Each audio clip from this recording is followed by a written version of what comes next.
Não tem líder? Não tem comando, então?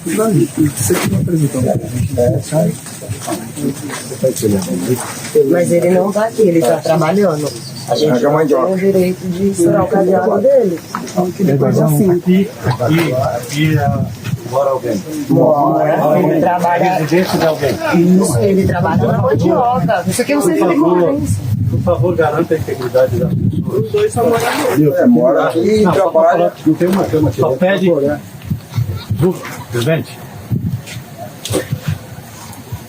Não dá para ficar filmando dentro da casa das pessoas, né? Não é casa, meu. Não tem uma cama. Se eles estão falando, você vai O acreditar cara mora nele? aí, aqui é o quê? A instrução processual do relator. Tem algum mandato? A instrução processual é dele. Eu estou aqui como presidente, mas estou como Eu sei que integrante. A instrução processual é A dele. residência das Não, eu acho pessoas que ele precisa ter tem o mandato. direito de quebrar, mas não vamos fazer uma ocorrência de...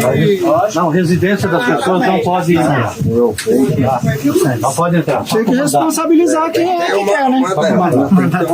Então, presidente, não tem para não ter problema, não tem outro problema na cidade. Tem ninguém?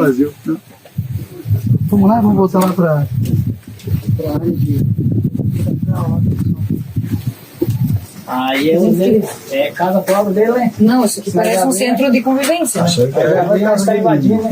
Não, obrigado, obrigado. Se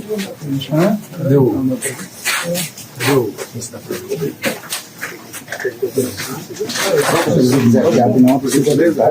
É residência. Vou pegar lá. Mas ele não tá forçando, né? Seu depósito, ferramenta, com a cabeça. Roupa também é a mesma coisa. Tem nada, aquela lá que fez ela muito colchão.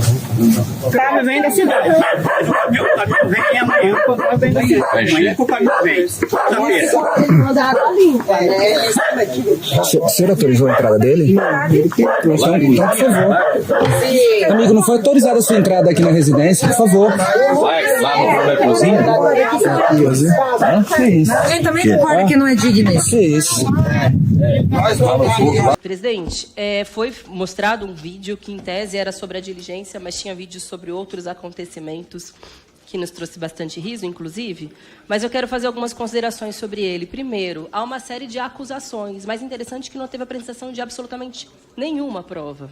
Aliás, há inquéritos em curso sobre essas acusações. E sabe qual foi o resultado judicial desde a diligência até hoje desse inquérito? Todos que estão sendo acusados foram soltos pela Justiça, receberam habeas corpus. Então é isso. Várias pessoas fazem acusações sobre outras pessoas e essas pessoas, semana seguinte, são soltas pela Justiça. Essa é a primeira observação. Segunda, é importante fazer uma pesquisa sobre a documentação dessas supostas propriedades dessa senhora Nancy, que, aliás, apareceu muitas vezes. Depois observem. Quem?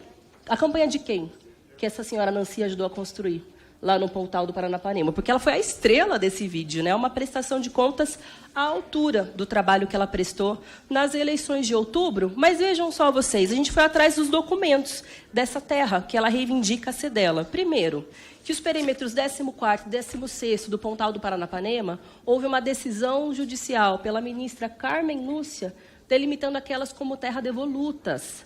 Portanto, são terras que não podem ser comercializadas. São terras que, de acordo com a Constituição, devem ser destinadas para a reforma agrária, Constituição Federal e Constituição do Estado de São Paulo. Segundo, ainda assim, justamente por um processo de invasão e de grilagem de terras, há documentos que, em tese, comprovam a posse dessas fazendas, né? A Fazenda Santa Mônica. Está no nome, sabe de quem?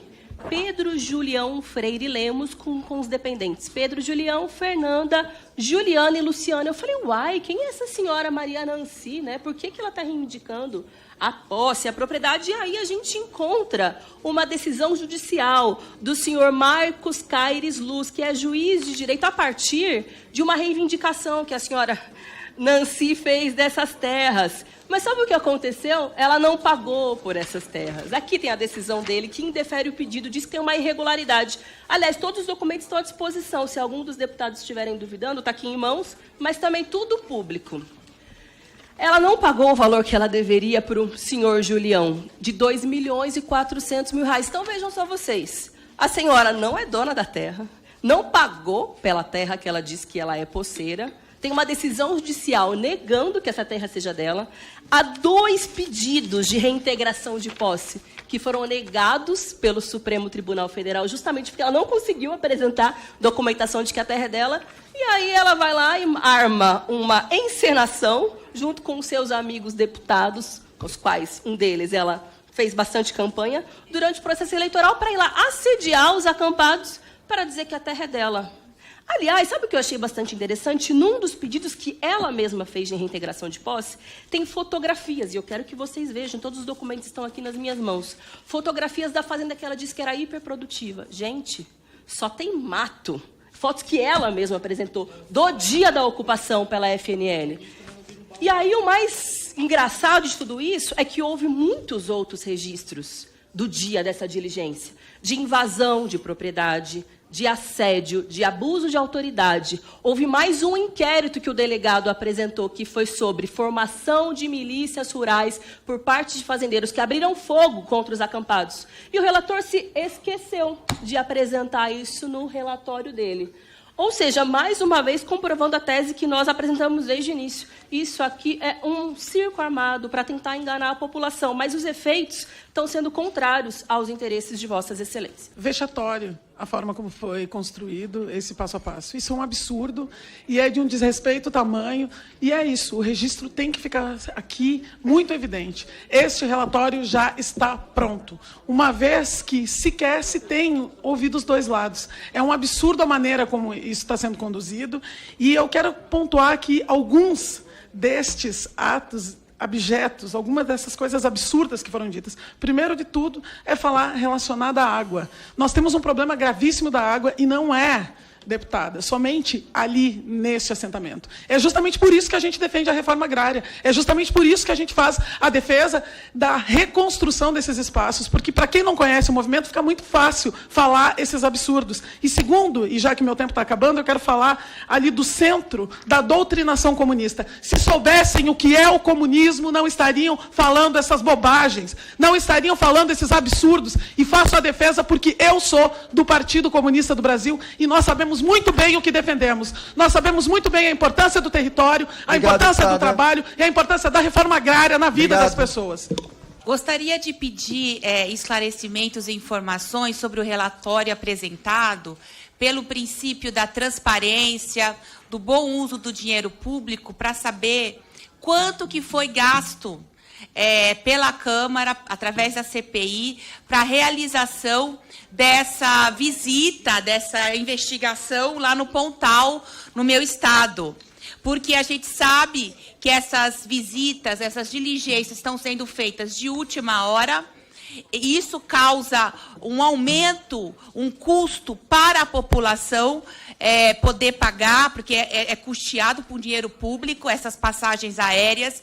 Então, eu gostaria de saber, senhor presidente, se as informações dos gastos com essa visita, diligência feita em São Paulo, se elas estão disponíveis no relatório e quando que a gente vai poder ter acesso a esse relatório que até agora não está no Infoleg, para a gente poder também ter mais contato com os dados apresentados. Obrigado. Obrigada. Que essa CPI já tem resultado definido. Ou seja, o relatório será para criminalizar o MST, para criminalizar a reforma agrária, para atacar o PT, atacar o presidente Lula. Basta ver as falas que nós temos aqui de ataques ao presidente Lula, chamando ele de bandido, chamando ele de ex-presidiário, chamando ele... E ele foi inocentado, é importante dizer isso. Todos os processos do presidente foram anulados. E só é culpado quem tem sentença transitada em julgado de processo condenatório.